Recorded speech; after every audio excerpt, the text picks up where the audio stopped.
Mr. Speaker, I move that the House suspend the rules and pass the bill H.R. 4709 as amended. The clerk will report the title of the bill. H.R. 4709, a bill to improve enforcement efforts related to prescription drug diversion and abuse and for other purposes. Pursuant to the rule, the gentleman from Pennsylvania, Mr. Pitts, and the gentleman from New Jersey, Mr. Pallone, each will control 20 minutes. The chair recognizes the gentleman from Pennsylvania. Mr. Speaker, I ask unanimous consent that all members may have 5 legislative days in which to revise and extend their remarks and insert extraneous materials into the record on the bill. And I would like to include an exchange of letters between the Committee on Energy and Commerce and the Committee on the Judiciary. Without objection. Mr. Speaker, I yield myself such time as I may consume. Without objection, the gentleman is recognized. Mr. Speaker, the bill before us today is important and necessary legislation to bring greater clarity to the requirements for the safe and secure distribution and dispensing of controlled substances to combat the abuse of prescription drugs.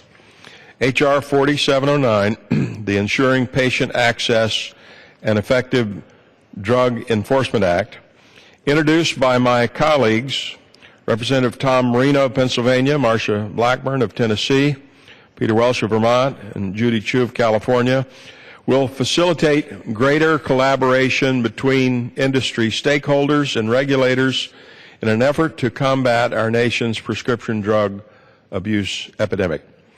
Safeguarding our prescription drug supply chain is important to protect against diversion and abuse of prescription medicines.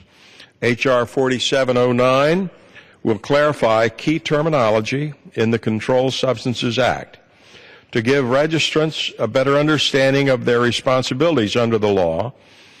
Further, the bill will allow DEA-registered companies to submit corrective action plans to address potential violations in the absence of an imminent danger, creating a more robust and meaningful dialogue about addressing drug diversion.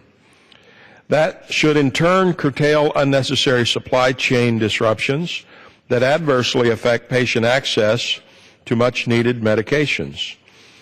Additionally, the legislation requires that a report be submitted to Congress by the Secretary of HHS in consultation with the DEA and other government and industry stakeholders about how collaboration between enforcement agencies and industry can benefit patients and prevent diversion and abuse. Equally important, H.R. 4709 will improve enforcement efforts regarding the complex and challenging problem of prescription drug diversion and abuse. It will ensure patient access to necessary medications by creating a more collaborative partnership between drug manufacturers, wholesalers, retail pharmacies, and federal enforcement and oversight agencies such as DEA and the FDA. After hearings last April in the Health Subcommittee of the Energy and Commerce Committee, which I chair, we heard that a more feasible and practical solution to this serious problem of drug diversion and abuse is attainable. And those provisions are included in H.R. 4709. The legislation is supported by the National Community Pharmacists Association, the National Association of Chain Drug Stores, the Healthcare Distribution Management Association, as well as the Alliance to Prevent the Abuse of Medicines, among others. And I would like to acknowledge and thank my good friend, Congressman Tom Marino, for his excellent work with this legislation. My friend from Pennsylvania is a former district attorney and former U.S. attorney. He understands the importance of law enforcement in this area. But he also understands that we will be more effective if we proceed in a collaborative, communicative, and transparent fashion. And he has done excellent work here. Mr. Speaker, by approving this legislation, we will be giving our nation's law enforcement additional tools while protecting our patients and securing our drug supply chain in a reasonable and a common sense way. I urge all of my colleagues to support this bill and vote for H.R. 4709, and I reserve the balance of my time. The gentleman reserves the balance of his time. The chair will receive a message. Mr. Speaker, a message from the President of the United States. Mr. Speaker, Mr. Secretary. I am directed by the President of the United States to deliver to the House of Representatives a message in writing. Gentleman from New Jersey is recognized. Thank you, Mr. Speaker. I'd like at this time to yield the gentleman from Vermont such time as he may consume. Gentleman is recognized. Thank you, Mr. Speaker. I thank the gentleman, and I endorse everything that the chairman just spoke about. I'm proud that the House is taking up this bipartisan action today to address an issue that impacts each of our districts, and that's prescription drug abuse. And I want to thank especially Mr. Marino, who's using his experience to bring this legislation to the floor, and it was great working with him, Mrs. Blackburn, and also with Congresswoman Chu. Vermont is facing an opium epidemic. That's true in many states around the country. And in addition to the alarming increases in heroin abuse, we've had admissions in Vermont for prescription drug abuse that have increased 361% from 2005 to 2013. And as we've seen in my state, we're most effective in dealing with this public health crisis when everybody who has a stake in this works together. That's the collaborative approach that Mr. Pitts mentioned. And that's got to be the providers, the public health officials, law enforcement, distributors, pharmacists. They've all got to come together to tackle this problem.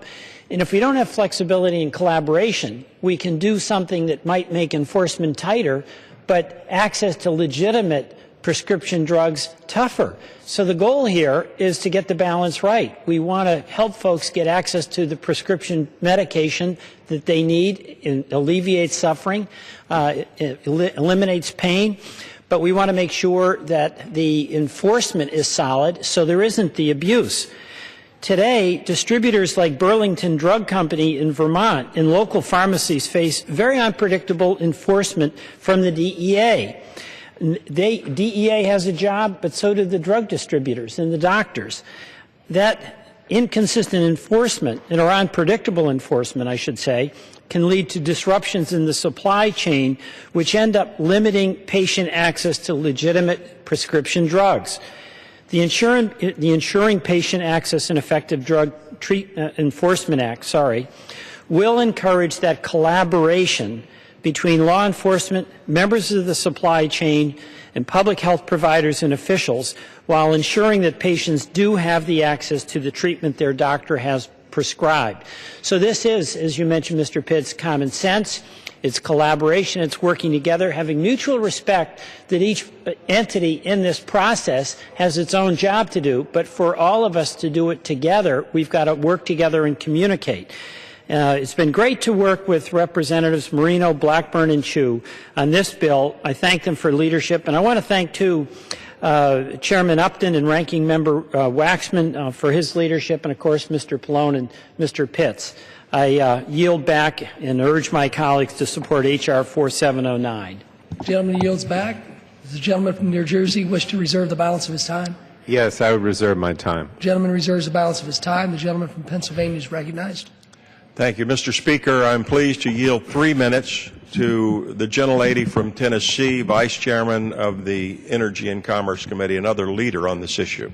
The gentlelady from Tennessee is recognized for 3 minutes. Thank you, Mr. Speaker, and I want to thank the chairman for his work on this issue, for working with Congressman Marino and Congressman Welch and Congresswoman Chu as we sought to move the issue forward. We also thank Chairman Upton for working with us as we brought the issue forward.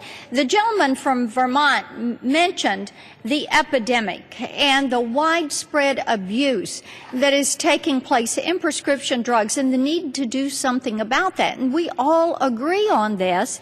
And here are some stats that really back this up. and show why it has become an epidemic. In 2013, more people died in the U.S. from prescription drug abuse than from heroin and cocaine combined. Deaths involving prescription pills quadrupled between 1999 and 2010. In 2012, the #1 cause of death in 17 states was prescription drug abuse. In 2008, more than 36,000 people died from drug overdoses. Most of these deaths were caused by prescription drugs. 36,000 isn't a number to be taken lightly. It's associated with names, faces, and serves as a stark reminder to every family member who has lost a loved one to an overdose. More can and must be done to treat this growing epidemic. And that is why we have all worked together on H.R. 4709, the Ensuring Patient Access and Effective Drug Enforcement Act of 2014. Our bill seeks to facilitate greater collaboration between industry stakeholders and regulators in our nation's effort to combat prescription drug abuse. Now, there are 3 things that we set out to accomplish in this bill. Number 1 is to provide clarity to the phrase imminent danger to the public health or safety, to ensure the law is crystal clear for both the DEA and legitimate businesses who want to understand what the rules of the road are so they can do the right thing. Definitions matter, and they have consequences. Number 2, require the Secretary of HHS to consult with industry players in the pharmaceutical supply chain, the regulatory agencies, federal, state, local, and tribal law enforcement agencies, and public health experts to create a report to come to Congress within 1 year. And number 3, establish procedures for companies registered with the DEA to work together to develop corrective action that addresses concerns and clarifies key terminology in the Controlled Substance Act so that everyone knows and has a better understanding of how to comply with the law. This bill will not solve every problem that prescription drug abuse faces. It is one that is important that we take this meaningful step. It is a good step. Congressman Marino, who has led on this issue, is to be commended, and we have appreciated the opportunity to work with him to address what is an epidemic in so many of our communities and states. Yield back. The gentlelady's time has expired. Does the gentleman from Pennsylvania wish to reserve? The gentleman reserves the balance of his time. The gentleman from New Jersey is recognized. Well, thank you, Mr. Speaker. I yield myself as much time as I may consume. The gentleman is recognized. Mr. Speaker, I rise in support of H.R. 4709, the Ensuring Patient Access and Effective Drug Enforcement Act of 2014. This bill would help prevent prescription drug abuse, establish clear and consistent enforcement standards, and ensure patients have access to needed medications by promoting collaboration between government agencies, patients, and industry stakeholders. It will help drug distributors and others work with the Drug Enforcement Administration to keep controlled substance prescription drugs out of the hands of drug abusers. It will also help them avoid inappropriately limiting legitimate access to these same drugs by patients who need them, and achieving that balance is a difficult challenge. H.R. 4709 would provide definitions in the Controlled Substances Act for the phrases, and I quote, consistent with the public health and safety and imminent danger. It also would require the DEA to provide registrants an opportunity to submit an action plan to correct any violations of law or regulation for which DEA is considering revoking or suspending their controlled substances. And it would require FDA, in consultation with DEA, to submit a report 1 year after enactment to Congress on collaborative efforts to benefit patients and prevent diversion and abuse of controlled substances. I want to commend the Energy and Commerce members MARSHA BLACKBURN and Peter Welch, as well as Representatives Tom Marino and Judy Chu for their sponsorship of this bipartisan legislation, and of course thank my colleagues, Chairman Upton, Chairman Pitts, and Ranking Member Waxman, and all of their staff, who have all been instrumental in bringing H.R. 4709 to the floor today, and I urge my colleagues to join me in supporting this legislation. I reserve the balance of my time, Mr. Speaker. The gentleman reserves the balance of his time. The gentleman from Pennsylvania, Mr. Pitts, is recognized. We're prepared to close. You yield back. The Does the gentleman from Pennsylvania wish to recognize the other gentleman? I have no further speakers, so I would yield back the balance of my time. The gentleman from New Jersey yields back the balance of his time. Mr. Speaker, I'm pleased to yield such time as he may consume to the leader on this issue, my friend and colleague, Mr. Tom Marino. To close. Gentleman from Pennsylvania, Mr. Marino, is recognized. Thank you, Chairman.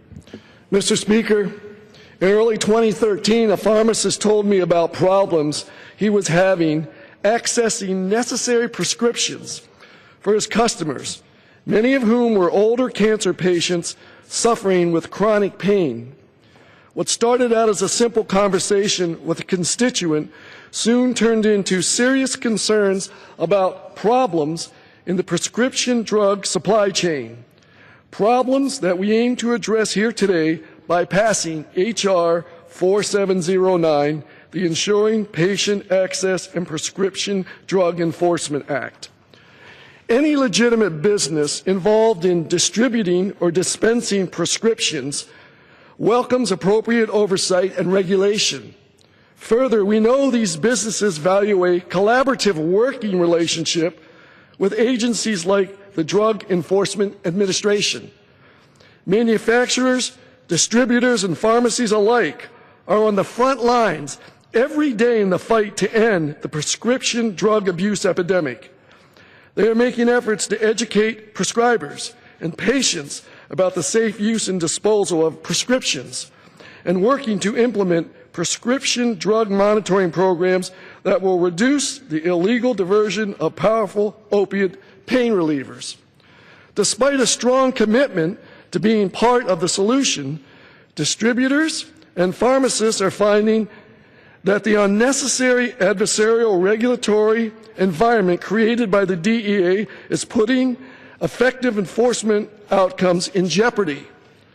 As a former district attorney and a United States attorney, I have fond memories of working with DEA agents to put away drug dealers.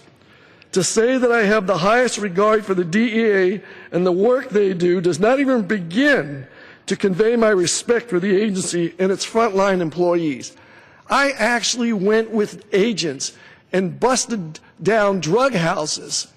They were watching my back. I trusted them then, and I trust them now. That is why I am so passionate about this subject and why I think it is necessary to pass H.R. 4709 today.